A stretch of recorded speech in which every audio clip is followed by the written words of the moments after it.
Fala pessoal, bom dia! Vamos lá, segundou, né, galera? Hoje, dia 23 de setembro, a semana começando, a gente vai fazer aquele breve resumo do que aconteceu na semana passada e mostrar também quais são as atenções que o mercado estará de olho, né, para essa semana, beleza? Semana passada nós tivemos aí uma semana que era a super quarta como destaque, né, da semana. Eu acho que foi uma das principais super quartas que nós tivemos nesse ano, tá? Porque nós tivemos ali o Federal Reserve reduzindo sua taxa de juros em 50 base points. Logo em seguida, nós tivemos aqui nosso Copom aumentando, né, elevando a taxa Selic, nossa taxa básica de juros da economia, em 25 base points, né? Então nós tivemos aí um movimento bem interessante, né? Eu vou deixar aqui rapidamente aqui para não perder aqui minha colinha, né? Até porque a gente faz aqui o relatório que está lá no grupo do WhatsApp, tá? Toda segunda-feira tem um resumo, né, do que aconteceu na semana passada e todos os pontos interessantes para a próxima semana, beleza? Bom, antes de mais nada, deixa eu me apresentar para você que está chegando agora aqui no canal. Quem vos fala sou eu, Vinícius Vilas Boas, sou assessor de investimento da XP Investimentos, sócio do escritório Cashwise e idealizador aqui do canal, beleza? Qualquer dúvida que você tiver, pode colocar aqui nos comentários, pode utilizar esse comentário. E para me ajudar também, não deixe de clicar aí no botão de gostei, né, no like, e compartilhar esse vídeo também com seus amigos, porque isso me ajuda a entregar esse conteúdo a mais pessoas, tá bom?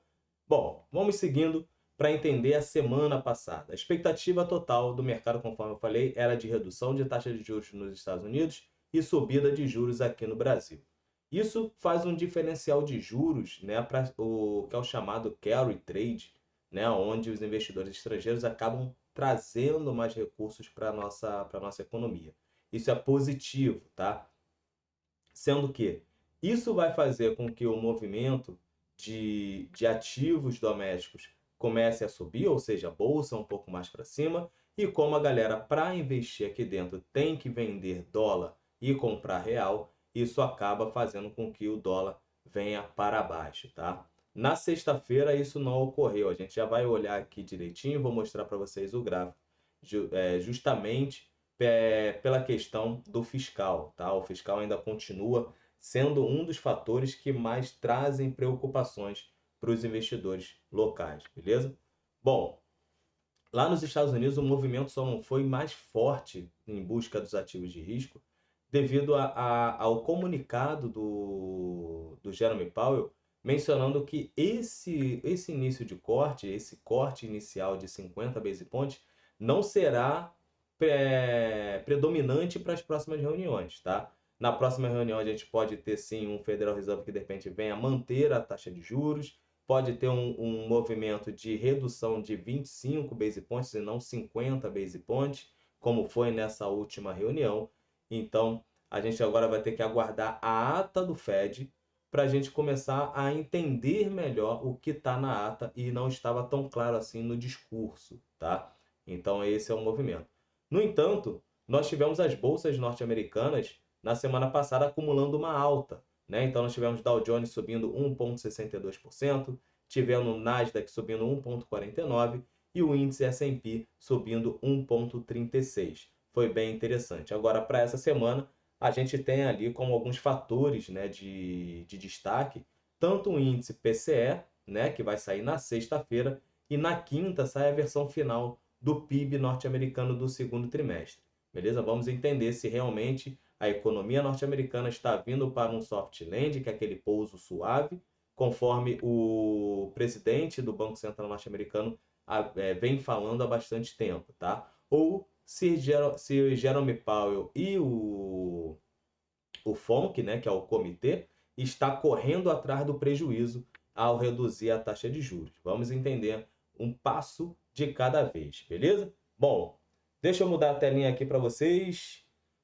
Vamos olhar como é que estão aqui os mercados nesse momento. Deixa eu trazer aqui, me ajustar. Nós temos hoje aqui os índices norte-americanos tendenciando uma abertura positiva. Nós temos Ásia e Pacífico sem uma direção única, mas fechando majoritariamente no campo positivo, né? Aqui nós tivemos um feriado aqui no Japão, né, em Nikkei. Nós temos Europa trabalhando mais, sem uma direção única, mas isso começa a ter um tom um pouco mais positivo, né? Nós tivemos lá na Ásia, falando um pouco de Ásia, nós tivemos o PBOC reduzindo a sua taxa de juros da recompra de 14 dias, tá? Isso foi bem interessante, a galera gostou, mas espera mais estímulos pelo Banco Central chinês. Então, essa taxa de recompra de curto prazo teve uma redução de 10 pontos base na taxa de juros. Isso vem após o PBOC manter a taxa de juros, né, que é a sua principal taxa, inalterada.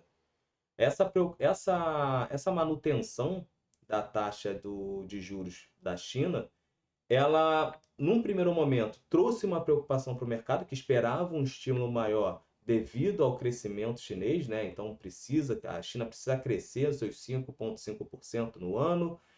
A indústria imobiliária de construção civil ainda continua rateando bastante, e isso traz preocupações para os investidores. Mas, ao mesmo tempo, a galera vê que se os juros cair demais, pode sim vir a ter um problema com a lucratividade dos bancos. Então, a gente tem que entender passo a passo, ponto a ponto, conforme vai saindo as informações. Aí a expectativa agora dos investidores é que essa semana venha a ter um discurso, né, de alguns dirigentes, né, de alguns ministros, e que isso venha trazer algum tipo de estímulo para a economia chinesa. Segunda maior economia do mundo, a galera fica de olho, beleza? Bom, um outro fator que nós temos aqui é a Europa, antes de sair os PMIs, né? Hoje saíram os PMIs lá na zona do euro, né? na Alemanha, e o do Reino Unido. Então, antes, na abertura, ficou todo mundo sem uma direção única, e agora começa a ter um tom um pouco mais positivo, né? A galera começa a vir mais para o campo positivo. Nós tivemos o PMI da Alemanha, o PMI composto, que é aquele PMI que engloba ali tanto o industrial quanto o de serviço, né, ele reduzindo, né, caindo de 48,4 de agosto para 47,2 em setembro. O industrial também recuou de 42,4 para 40. Nós temos o de serviço caindo de 51,2 para 50,6, ou seja, o industrial e o composto já está em campo de retração, não de expansão. Ou seja, o PMI tem uma linha aqui de. Vou voltar a tela aqui para vocês. Ele tem uma linha de 50. O que tiver uma leitura acima de 50, ele está em expansão. O que está abaixo de 50, ele se encontra em retração. Esse foi o PMI da Alemanha, maior economia da zona do euro. O da zona do euro, o PMI composto também caiu, né? Saiu da zona de expansão, que estava em 51 pontos, veio para 48,9, né, o composto. O industrial caiu de 45,8 para 44,8, ou seja, na zona do euro, no Reino Unido, todos eles caíram, tiveram queda, tá? Isso pode trazer para os investidores que os bancos centrais, tanto do Reino Unido quanto o BCE, que é o Banco Central da Europa, eles venham fazer mais estímulos, ou seja, entrar no afrouxamento monetário, tá? Então isso pode trazer essas expectativas para o mercado. Show? Bom, agora vamos falar aqui terminar de falar algumas coisas aqui, né? Petróleo trabalhando ainda abaixo dos $75, o Brent, né, que é bem importante no mercado de petróleo. WTI também trabalhando ali na casa dos 71, está até acima dos 70, se recuperou mais do que o Brent. Vamos entender como é que vai se dar até o fechamento do dia. O índice DX entrando num viés positivo, o dólar ganhando força no mundo, né, com 0,27%. Lembrando que acima de 0,30, né, 0,35, a gente já vê um dólar mais direcional. Então a gente pode ter sim aí um dólar um pouco mais forte, até porque o dólar está ganhando sobre o peso mexicano, né, que é um dos nossos concorrentes e um dos nossos benchmark ao olhar o mercado de dólar frente aos emergentes, tá? Olhando os treasuries norte-americanos sem uma direção única, à espera aí dos PMIs norte-americanos, os bondes alemães praticamente aí com rendimento negativo e o preço subindo. Lá no Japão, né, como tem um feriado, então os bondes japoneses estão tranquilos. Bom, o Ibovão da Massa, ele encerrou a semana com 2,83% de queda, voltando para o cenário negativo no ano. A gente já vai colocar aqui para vocês, né? Vou botar aqui a leitura do Ibovão, né? Conforme a gente já tinha mencionado aqui com essa Fibonacci, né? Nós tivemos uma redução, tínhamos espaço, né? Nós temos espaço para essa correção aqui, ó, olhando essa região aqui, ó, dos 130 mil aos 132 mil pontos, tem espaço para essa correção, perdeu os 132, veio fechar aqui com 131 mil pontos, tá? Que é basicamente nos 50% aqui da retração de Fibonacci. Pode ser que segure ali, Vini? Pode. Mas vai segurar? Não sabemos. Vai depender muito de alguns fatores, né? Nós tivemos uma leitura bem positiva ao ver esse diferencial de juros norte-americanos frente aos juros aqui no Brasil. Isso é bom. Isso traz apetite ao risco. Só que o nosso fiscal não dá aquele alívio, né, para a gente.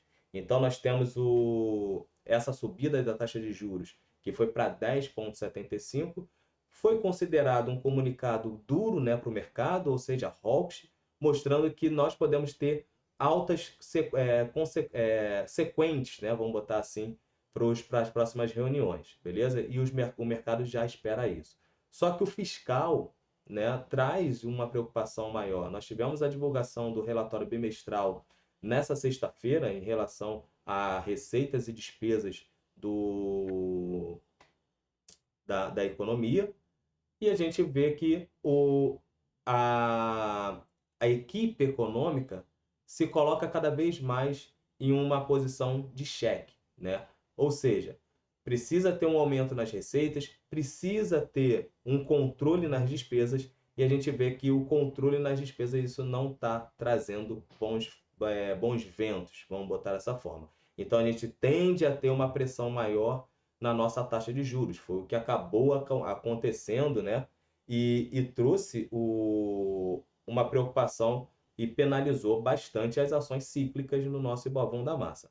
Um outro fator também que acaba pesando aqui no nosso Bovespa são as commodities, né? O petróleo não deslanchando, isso acaba trazendo uma pressão muito grande para a Petrobras, assim como o minério de ferro traz uma pressão para a nossa querida Vale e as mineradoras, e os bancos acabaram fazendo também um pouco de correção depois de uma bela subida que nós tivemos algumas semanas atrás. É natural esse movimento, tá? Todo mundo achou que assim que saísse a decisão de alta de juros aqui e baixa de juros norte-americana, nosso Bovespa chegaria ali aos 140 mil pontos. Não é assim que funciona. Tanto é que eu venho mencionando para vocês que tem que ter essa correção, é natural, é saudável, para depois voltar a fazer novas altas. Agora, tende a segurar aqui?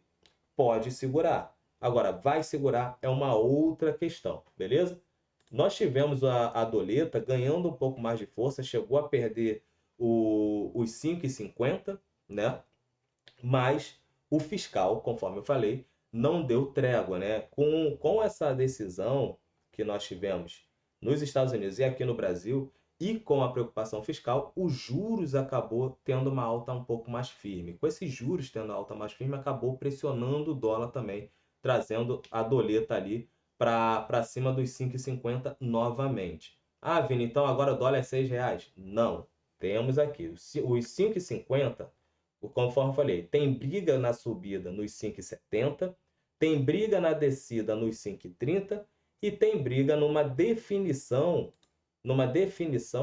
em relação aos 50, né? Que ali nos 50 é aquela definição, o dólar vai para cima, o dólar vai para baixo, ou seja, é um momento de indecisão. Então o dólar tende a trabalhar nessa região e possivelmente, se o fiscal aliviar, podemos ter um dólar um pouco mais fraco, tá? Mas como hoje nós temos o dólar tendenciando uma alta frente aos seus pares lá fora, isso pode também reverberar aqui dentro, tá? Aqui no nosso Brasil. Então, a doleta aí acabou tendo uma alta de 1,75 na semana, no fechamento da semana passada. Show? Bom, no calendário não vou conseguir, tivemos um problema técnico aqui, mas vamos ver se já saiu o calendário também aqui no broadcast. Não tivemos problemas técnicos, então vamos aqui para a nossa agenda, tá? Bom, Agenda lá nos Estados Unidos, conforme eu falei.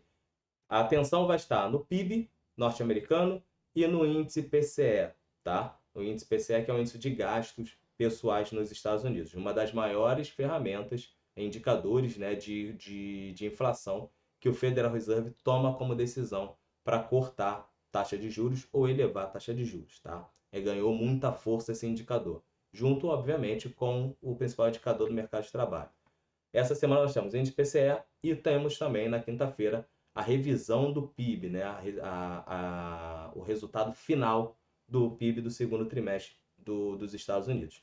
Aqui no Brasil, nós temos uma agenda um pouco mais carregada, né, de indicadores, de eventos. Então, nós temos na terça-feira o Banco Central divulgando a ata do Copom. A gente vai entender o que está presente na ata que não estava tão claro assim no discurso, pode estar trazendo mais direcionamento. Nós temos também na quarta-feira, será ali conhecido o índice IPCA 15, né, de setembro, então é prévia do nosso IPCA, né, nós vamos pegar o IPCA da primeira quinzena, vamos entender como é que está a nossa inflação, e na quinta-feira o Banco Central volta ali a cena, né, com a publicação do relatório de inflação, e é bem interessante esse relatório, tá? Vai ser um relatório olhando para o terceiro trimestre, tá? Nós temos ali entrevistas também para comentar o documento, né, e que vai ter sempre trazendo, é bom acompanhar essas entrevistas, não somente o resultado que sai no documento, e no mesmo dia tem a previsão da divulgação do dado de Cadastro Gerais de Emprego e Desemprego, que é o famoso CAGED, tá, referente a agosto. Além disso, na sexta-feira tem ali tá prevista a definição da ANEEL sobre a bandeira tarifária que vai vigorar em outubro, e assim com a divulgação do PNAD contínuo, né, mais mercado de trabalho aí com os dados do terceiro trimestre até agosto, beleza? Bom, essas são as questões que vão nortear a semana. Um outro fator que trouxe uma preocupação no fechamento foi simplesmente a que eu acabei até esquecendo de passar aqui para vocês. Opa, cadê? Nós tivemos ali aquela notícia em relação às críticas dos servidores do IBGE, tá? Ao presidente da instituição, que é o Márcio Postman. E o que que acontece? O pessoal está olhando ali, ficou meio incomodado com a questão de ingerência do então presidente, tá? Isso foi uma carta que veio a público, né? A galera começou a entender, foi divulgada, e os trabalhadores começaram a aderir a um ato de protesto, né, contra essas medidas mais autoritárias. Então, tem uma preocupação sobre a ingerência.